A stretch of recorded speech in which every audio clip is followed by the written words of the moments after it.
สบายดีหลานน้อยเมื่อนี้แม่ครูเกี่ยวมุกดาอนุวงศ์จะมาเล่านิทานให้พวกหลานฟังเด้อนิทานเรื่องนี้มีชื่อว่านกเข้าและฟานเรื่องราวจะเป็นไปแนวใดเอามาชมน้ำกันเลยเนาะฟังน้ำกันเลยเด้อมีมือหนึ่งมีนกเข้าแล้วก็ฟานสวนกันออกไปหาป่าอยู่ในหนองน้ำพอเวลาที่ว่าเขาจะไปห้อนยางไปห้อนหนองน้ำนกเข้าก็ได้เว้ากับฟานว่าเฮ้ยฟานเฮ้ยข่อยสิไปหาป่าอยู่หนองน้ำน้อยๆนี่เด้อแต่ว่าส่วนเจ้าไปหาป่าอยู่หนองน้ำใหญ่ๆพุ่นตูฟานก็เลยบอกว่าโอ้ได้แต่ว่าจับป่าแล้วหาป่าแล้วเฮามาพบกันอยู่นี่อีกเนาะโอ้ได้ไปก่อนเด้อบ๊ายบายทั้งสองก็พากันแยกย้ายกันไปห่วยน้ำน้อยแล้วก็ห่วยน้ำใหญ่พอเวลาที่ว่าไปโตนกเข้าไปซอกบ่ได้ปลาจักโตเลยส่วนตู่ฟานโอ้เก็บปลาใส่ข้องเก็บปลาใส่ข้องได้ทั้งป่าแล้วก็ได้ทั้งกุ้งย่างลวงลายพอเวลาที่ว่าฮอดเวลานัดหมายทั้งสองก็มาพบกันเฮ้ยตัวฟานนกเข้าเอาขึ้นเจ้าได้ปลาหลายบ่ได้อยู่ได้ทั้งปลาแล้วก็ได้ทั้งกุ้งปลาโธ่เจ้านี่สร้างหาป่าขนาดเลยขนาดเจ้าไปนี่เจ้ายังได้บักหลายๆถ้าเจ้าไปหาอยู่เทิงต้นน้ำพู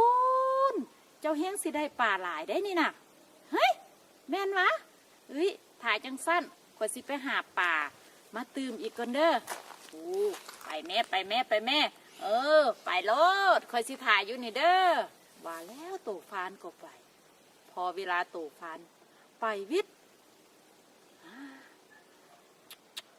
อย่าปากให้โศกปากมาฮอดแล้วสิลักกินปลาของตู่ฟานก่อน นี่แหละเฮานี่นะไปจับปลาว่าได้จักโตแต่ว่าได้กินอิ่มท้องตอนนี้พอดีหิวพอดีขอกินก็ได้กินแซ่บๆก่อน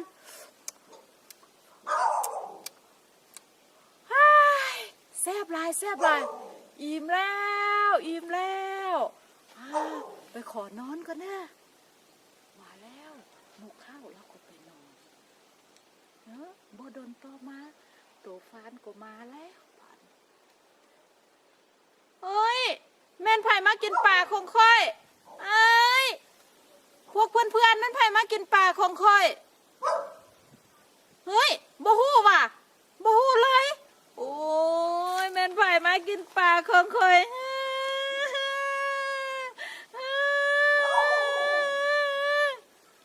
ตัวฟาน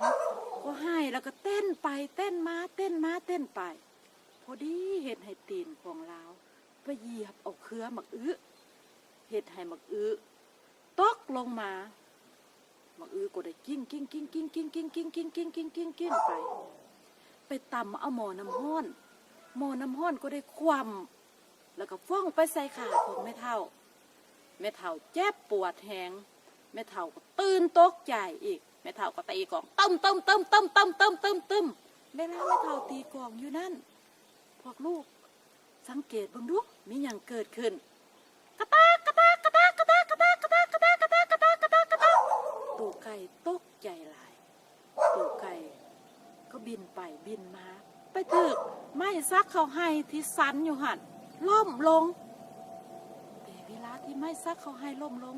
พวกหลานน้อยมีอย่างแกเกิดขึ้นอีกไปทับตู่งูเจ็บหลังแม่นไผ่มาเห็ดยังให้คอยนี่นะไม่ล้มทับตัวงูตื่นตัวงูก็เลื้อไปเลื้อมาเห็ดให้ขวยของตัวงูแตกสะบ่เลยแม่นไผ่มาเห็ดหังของเฮาเห็ดขวยของเฮาตายแล้วแนวนี้นะบ่ได้ตัวไผ่ตัวลาวเด้อตัวหมดก็แยกง่ายตัวไผ่ตัวลาวแต่ว่าตัวหมดไปกัดปากของตัวหมูแม่นไผ่มากัดชบของข่อยกัดปากของข่อยเจ็บตัวหมูได้เอาปากไปถูใส่ต้นกล้วยคันลายเถื่อต ต้นกล้วยก็ได้ล้มลงในเวลาที่ต้นกล้วยล้มลงเหยี่ยที่อาศัยอยู่ในต้นกล้วยนั่นก็ได้บินไปเข้าหูของสัตว์ยังตัวใหญ่ๆแม่นแล้วไปบินไปเข้าหูของตัวสร้างโอ้ยแม่นไผบินเข้าหูของค่อยโอ้เจ็บแม่นไผบินเข้าหูของค่อยเจ็บตัวสร้างเจ็บหลายตัวสร้างก็ย่างเตะตีนเตะไปเตะมาเตะไปพอดีกิ่งไม้น้อยๆได้ฟ้องไปถึงปากของลูกเงือก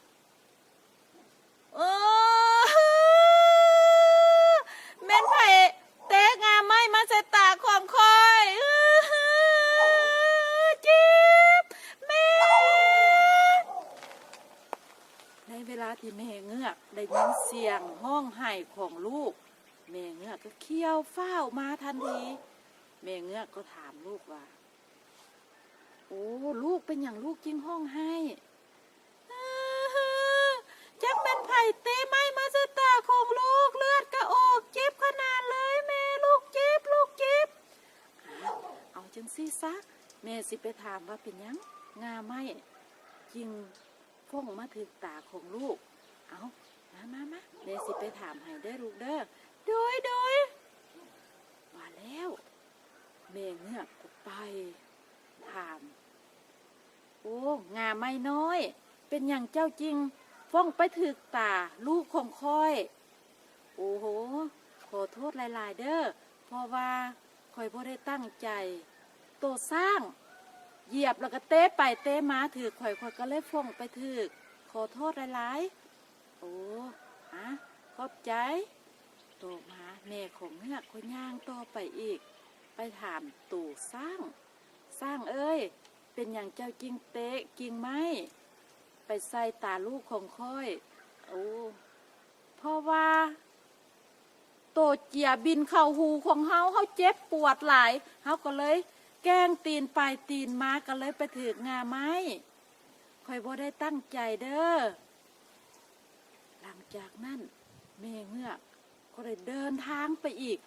ไปถามไผพวกหลานว่าไปถามไผโอ้แม่นแล้วไปถามตู่เจียเป็นหยังเจ้าจริงบินเข่าหูของตัวสร้างเฮ้ยก็เพราะว่าข่อยอาศัยอยู่ในต้นกล้วยล้มเฮาบ่มีบนอยู่เฮาก็เลยบินไปเข่าหูของตัวสร้างโอ้โหแม่นวะเอาขอบใจ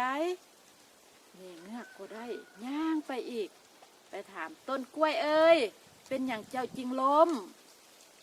โอ้ก็เพราะว่าโตหมูหันเด้เอาซบมาถูใส่ต้นของข่อยโอ้ข่อยทนบ่ไหวข่อยก็เลยล้มลงโอ้แม่นวะเอาขอบใจหลายๆเด้อแม่เงือกแล้วก็ย่างต่อไปอีกพวกลูกว่าเราสิไปถามไผบัดนี้นะแล้วก็เลยไปถามตัวหมูเอ้ยเป็นหยังเจ้าจริงเอาซบไปถูใส่ต้นกล้วยจนล้มโอ้ยขอโทษหลายๆเพราะว่าโตหมดมากัดปากกัดซบของเฮาเจ็บปวดแหงเฮาก็เลยถูไปถูมาโอ้แม่นวะขอบใจโตไปอีกแม่ของตัวเงือกแล้วก็ย่างไปแล้วย่างไปเราสิไปหาไผพวกหลานว่าบัดนี้น่ะโอ้เราก็เลยไปถามว่าอุ้ยมดเป็นอย่างพวกเจ้าคือไปกัดปากของตัวหมูเอ้ยขอโทษเพราะว่าพวกเฮาหั่นน่ะตัวงูเฮ็ดโตบิดไปบิดมาไ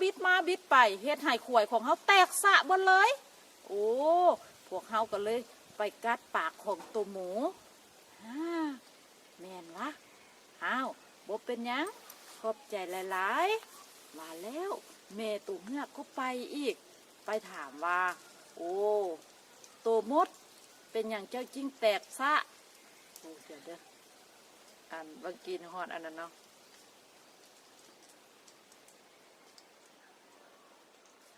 อันโตมดเอ้ยเป็นอย่างเจ้าจริงแตกซะโอ้ก็เพราะว่าตัวงูมาเฮ็ดให้ข่วยของเฮาหันเด้ทำลายข่วยของเฮาสะหมดเลยโอ้ว้าวแมนวะอ่ะทาจังสั้นกระบบเป็นอย่างดอกเอาขอบใจขอบใจแม่ตัวเงือกเราก็ย่างต่อไปอีกตัวงูเอ้ยเป็นอย่างเจ้าจริงไปเฮ็ดข่วยของตัวมดแตกซะโอ้ขอโทษขอโทษเพราะว่าไม่ซักเขาให้ล่มมาทับเฮาก็ตื่นโอ้เฮาก็เรือไปเรือมาหันเด้ฮะแม่นวะโอ้โหแนวนี้เนาะขอบใจขอบใจขอสิไปถามไม่ซักเขาให้ก่อนไม่ซักเขาให้เป็นอย่างเจ้าจริงล่มไปทับตัวงูเอ้ยขอโทษหลายๆขอโทษหลายๆเพราะว่าเฮาหันตื่นไม่เท่าตีกองเฮาก็เลยบินไปบินมาบินมาบินไปแล้วไปถือไม้ซักเขาให้ขอโทษหลายๆเด้อโอ้เรื่องเป็นแบบนี้เนาะเอาจังสิขอบใจหลายๆจะไปถามแม่เท่าแม่เท่าเอ้ยเป็นอย่างแม่เท่าจริงตีกองแห้งแท้จนตกไก่ตื่นตกใจโอ้บตีกองจังได้หมอนำห้อนความแล้วก็ฟ้องมาใส่ขาของแม่ตู้ตื่นตกใจแม่ตู้ก็ตีกองตุ้มเลยโอ้โหนี่เรื่องเป็นแบบนี้ว่าแม่เท่าโอ้โหขอบใจว่าแล้วแม่เงือกแล้วก็ย่างไปถามโอ้หมอนำห้อนเป็นอย่างเจ้าจริงความจนถือขาของแม่เท่าก็เพราะว่าหมักอื้นหน่วยใหญ่ๆหันเด้กิ้งมาต่ำเฮาก็ความแล้วก็ฟ้องสะไปถึงไม่เท่าแต่เฮาบ่ได้ตั้งใจได้โอ้ขอบใจแม่เงือกแล้วก็ย่างไปต่อเราไปถามไผพวกหลานว่าบัดนี้แม่นแล้วเราไปถามหมักอื้อเป็นอย่างเจ้าจริงกิ้งไปใส่หมอน้ำฮ้อนโอ้ยขอโทษหลายๆเด้อเฮาบ่ได้ตั้งใจก็เพราะว่าตัวฟานมาเหยียบเครือของเฮาขาดหมาของเฮาก็ตกลงมาโอ้ดินค่อยๆมันก็กิ้งไปไปตำหมอน้ำฮ้อนโอ้แม่นวะเอาถ่ายจังสั้นขอบใจเด้อแม่เงือกแล้วก็ย่างโตไปอีกพวกลูกว่าเราสิไปถามไผวันนี้นะโอ้ถามตัวฟานเนาะเราสิไปถามตัวฟานเอ้ยเป็นอย่างเจ้าจิงเหยียบเครือหมักจนเห็ดไห่หมักตกลงมาเฮ้ยขอโทษเพราะว่าคอยบ่ได้ตั้งใจนกเข้ามากินป่าของคอยเบิดเลยป่าที่คอยหามาได้คอยบ่ได้กินจักตัวคอยหาป่ามาบักเมื่อยบ่ได้กินป่าจักตัวโอ้ขอบใจไปสิไปถามนกเข้าก่อนนกเข้าอ้าวนกเข้าแนมเบิ่งเฮ็ดตาใหญ่ๆแนมซ้ายแนมขวาแล้วเราก็บ่ปากนกเข้าเจ้าแม่นบ่เป็นต้นเหตุแล้วก็บ่ปากขอยจะลงโทษเจ้าเดี๋ยวนี้แล้วก็แนมเบิ่งขอยจะเอาแกนตาของเจ้าไปแทนแกนตาลูกของข่อยเจ้าเฮ็ดให้ลูกของข่อยมีความเจ็บปวดว่าแล้วแม่เงือกก็ไปควัดเอาแกนตาของนกเข้าแล้วก็ไปยัดใส่ตาลูกของเราก็เลี้ยวเห็นแต่ส่วนนกเข้าแม่ตัวเงือกได้เอาหมากไม้ชนิดหนึ่งที่มีสื่อว่าหมากแสลมไปยัดใส่ตาของนกเข้าเฮ็ดให้นกเข้าแนมเห็นแต่เวลากลางคืนส่วนกลางเว้นตัวนกเข้าก็ได้นอนอยู่ในป่ากลางคืนมาเราจึงออกไปหาอาหารแต่นั่นมานกเข้าก็บ่สามารถออกหากินในยามกลางเว้นได้นิทานเรื่องหยังแม่นแล้วนกเข้าและฝานก็ได้จบลงขอขอบใจ